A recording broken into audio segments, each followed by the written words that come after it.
আমরা কোনো রকমের কোনো আশানুরূপ ফল দেখতে পাচ্ছি না বলে আন্দোলন আমরা আরো দীর্ঘতম করতেছি এবং আমরা সমস্ত পরীক্ষা বর্জন করেছি। আমরা ঘরে ফিরবো না এবং আমরা রাস্তা অবরোধ করছি, করে যাব ইনশাল্লাহ।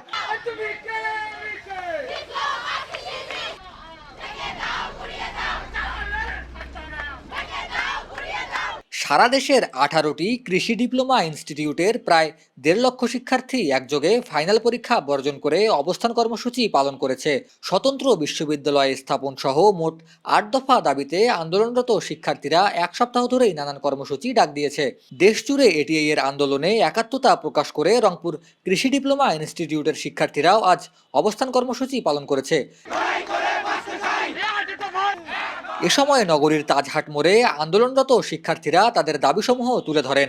আমাদের এই দাবির আজকে 7তম দিন, আমরা রাজপথে বা রাস্তা ব্লকেট করার আজকে 2য়তম দিন। আমরা কোনো রকমের কোনো আশানুরূপ ফল দেখতে পাচ্ছি না বলে আন্দোলন আমরা আরো দীর্ঘতম করতেছি এবং আমরা সমস্ত পরীক্ষা বর্জন করেছি। প্রধান উপদেষ্টার কাছে এটা আমাদের অনুরোধ যে আমাদের যে 8টা দাবি রয়েছে এগুলো যদি যৌক্তিক হয়ে থাকে তাহলে আমাদেরকে আমাদের উচ্চশিক্ষার সুযোগ প্লাস আমাদের যে 8টা দাবি আছে এগুলো যেন আমাদেরকে দেয়।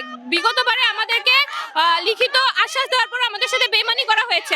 আমাদের কোনো দাবি মানা তো দূরের কথা, আমাদের কোনো মাথা ব্যথাই নাই কারো। এই জন্য সবার কাছে আমাদের অনুরোধ যে আমাদের যে 8টা দাবি আছে এগুলো মানে নেই এবং আমাদেরকে উচ্চশিক্ষার সুযোগ করে দিক। আপনারা দেখতেছেন যে বিগত আমরা কয়েকদিন থেকে আন্দোলন করতেছি, কিন্তু আমাদের আন্দোলনের কোনো ওরা কার্যক্রম বাস্তবায়ন করতেছে না। তারা বলেছিল আজ থেকে দীর্ঘ 9 মাস আগে যখন আমরা এই আন্দোলনে করছিলাম তখন তারা বলেছিল এটা তোদের আন্দোলন না, এটা তোদের অধিকার, এটা তোরা পাবি।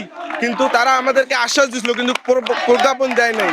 আবার আমরা 9 মাস, ওরা 6 মাস আমাদেরকে সময় দিয়েছিল যে 6 মাসের মধ্যে তোমাদের আমরা সকল দাবি মেনে নেব। কিন্তু 6 মাস গেল, 7 মাস গেল, 8 মাস গেল, 9 মাসের মাথায় ওরা আমাদের কোনো দাবি মেনে নেয় নাই।